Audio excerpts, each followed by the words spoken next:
Olá, turma, aqui é o professor Júnior. Vamos a um vídeo explicativo sobre análise combinatória, trazendo aí dois conceitos introdutórios: princípio fundamental da contagem e fatorial de um número. Tomando como base o nosso primeiro conceito de análise combinatória, significa dizer que é a área da matemática que vai estar estudando a quantidade de agrupamentos que podem ser formados a partir de um conjunto de valores, ou seja, nós estaremos analisando em um contexto, em uma situação problema, a relação existente entre grandezas que estarão nesse problema e as possíveis combinações que elas poderão estar fazendo entre elas. Para isso, nós podemos aplicar o princípio fundamental da contagem, que nada mais é do que um cálculo rápido, também conhecido como PFC. E aí eu trago o nosso exemplo resolutivo número 1, que diz aí o seguinte: em uma lanchonete, os sanduíches são vendidos em combos. O cliente pode escolher um entre 3 tipos de carne, que seria frango, porco ou bovina, um entre 3 tipos de queijo, que seria mussarela, cheddar ou prato, e um entre 2 tipos de bebidas, que seria refrigerante e suco. Sendo assim, quantas vezes um cliente pode pedir um combo sem repeti-lo? Apesar do problema ser um pouco extenso, o que vocês precisarão fazer é focar nas quantidades e nas grandezas. Nós temos aqui 3 grandezas, que seria carne, que seria o queijo e que seria a bebida.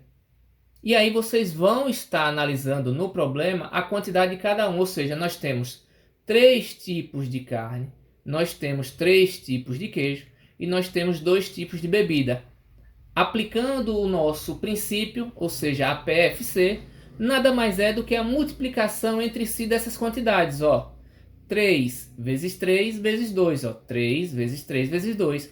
3 vezes 3, 9 vezes 2, 18. Então são 18 possibilidades, ou seja, 18 combinações possíveis entre as quantidades e as grandezas que aqui estão nesse problema, certo? Passando para o outro conceito, fatorial de um número, que nada mais é do que a multiplicação de um número por seus antecessores.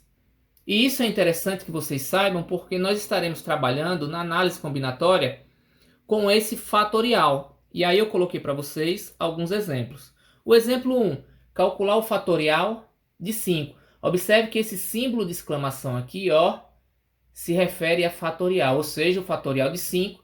Se é a multiplicação do número pelos seus antecessores, ou seja, pelos números que vêm antes de 5, atingindo até 1, ficaria aí, ó, 5 vezes 4 vezes 3 vezes 2 vezes 1, que vai dar 120.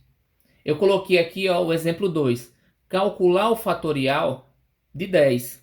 Ou seja, vocês irão multiplicar o 10 por todos os seus antecessores até chegar a 1. Então ficaria 10 vezes 9 vezes 8 vezes 7 vezes 6 vezes 5 vezes 4 vezes 3 vezes 2 vezes 1, que vai ser igual a 3.628.800. E coloquei aqui para vocês o exemplo 3. Calcular o fatorial a seguir. 15 sobre 13. Observem que aqui é uma técnica diferente. A ideia é que vocês também multiplicassem por todos os antecessores. Mas o cuidado que vocês vão precisar ter é, começando pelo 15. 15 vezes 14 vezes 13. Observe que eu parei no 13. Por quê? Porque o fatorial de baixo é 13. Então não preciso mais multiplicar pelos restantes dos antecessores, porque atingiu aqui o valor de igualdade, 13 e 13, ou seja, 13 em cima, 13 embaixo. Eu corto esses dois valores iguais, sobrou somente o 14 e o 15, ou seja, 15 vezes 14 vai dar 210. E existe também aqui, ó, como forma de padrão, nós temos aqui o fatorial de 0, que por padrão sempre será igual a 1, e o fatorial de 1, que também sempre será igual a 1. Espero que vocês tenham entendido, mas caso tenham alguma dúvida na explicação, vocês podem estar perguntando no grupo, ok? Então, até a próxima.